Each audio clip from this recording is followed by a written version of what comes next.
This coverage of MWC is brought to you by Bitdefender Mobile Security. Hey, it's Josh Vergara from Android Authority. What's going on, everybody? And here I am again with the Samsung Galaxy S5 to bring you a software feature focus. There has been an update to the TouchWiz on the Samsung Galaxy S5, and whether or not it was the update you were looking for is, well, something that's going to be up to you. But I did want to showcase all of the new features that are in here. There is a new home screen, a second screen that is added on, and that is the My Magazine. The My Magazine, much like Google Now or Blink Feed on HTC devices, is now a second screen all the way on the left of your home screens. And essentially what this is it's a simple hub that takes the My Magazine screen from the previous Galaxy Note 3 and puts it in the forefront, allowing you to get easy access to social media highlights, news highlights. As far as the design goes, we basically just have the tiles that go across the entire screen, and it pretty much just shows you the headline along with the picture just for nice viewing. Now, this is the thing about the My Magazine, is that all of the sources are rather curated, so you're not going to be able to add in your own sources and your own news sources in order to get that information. You'll have to look through this particular list, including this list of social media like Google Plus and Tumblr and YouTube, in order to get those pieces of news. But up here, they're just very specific categories, and you'll get news stories based on those only.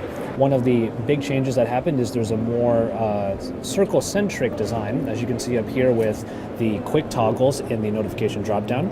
If I bring down all of the new toggles, you'll see that everything is pretty much a circle right here. And it keeps things pretty simplistic. It gives it the same motif all around, and it's actually pretty nice. One other place that you'll see that change is right over here in the settings. The actual setting page itself has been changed quite drastically and is now just a long drop down with menus that can be collapsed like this in order for you to easily get to the various settings that you want. This is different from the side-to-side tabbed interface that was on not only the Samsung Galaxy S line, but also across a lot of other devices. This is a different way of taking a look at your settings, and they're all categorized pretty easily. So if you wanted to look at something like, say, your display, all of the circles come up, and it's pretty easy to know exactly what you're getting at. But once we get to motion right here, you see that there are motions and gestures and air view. Now, air view is one that I think a lot of you probably really did enjoy from the Samsung Galaxy S4, where you can hover your finger over a gallery, album, or over various portions of the OS, and you would get a preview of what's underneath. But for a little while there, I wasn't sure where the air gestures were, and they are under the motions and gestures. Now, they've consolidated everything into various sections right here, and when you go to turn on those features, it'll show you exactly what you're looking at. So if I turn on the air browse, which is essentially the air gestures from the Galaxy S4, you'll be able to see exactly which parts of the phone you'll be able to use your hand in order to scroll up or down using your hand. And the one that came in the Samsung Galaxy S4 was the Smart Pause, in which you could look away from the phone while playing, let's say, a YouTube video, and the phone would pause the video until you looked back at it. One very stark change when it comes to the general outlook of the Samsung Galaxy S5 is the doing away of a menu button and using instead a recent apps button, which is right over here on the left. You obviously already have the back button there on the right, but once you hit this button on the left side, you will see that there's a slightly modified recent apps screen. And it's just pretty simple for all intents and purposes. You just swipe away in order to turn off some. There's a button right here for turning off all of them. And then there's actually a task manager, or apps manager rather, shortcut that you can go to, which is familiar from previous models also.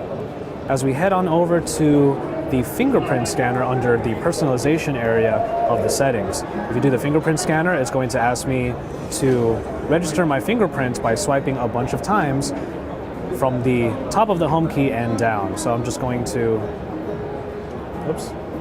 keep doing that. So once you have it set up, simply wake up the phone. I did prefer to have it so that I could just swipe my finger across the fingerprint scanner here and then it would wake up, but you do have to wake the phone up and then it will prompt you to unlock it, which is perfectly fine. I was just hoping it would be a different way.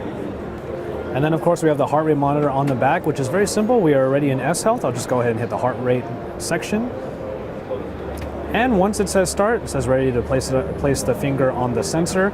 We'll just do that right now, and you can see a red light turns on, an infrared light that looks under my skin essentially in order to find out what my heart rate is. And so, there you have it for the software feature focus here on the Samsung Galaxy S5. We saw that a number of new features came in, some of them based upon the hardware, like the heart rate monitor, but overall, we have a TouchWiz that is very familiar to us, but still brings back a lot of features that you may or may not have liked already from the previous Samsung Galaxy S4. Stay tuned for more coverage of the Samsung Galaxy S5 here at MWC in Barcelona, Spain. Once again, this is Joshua Vergara from Android Authority reporting live.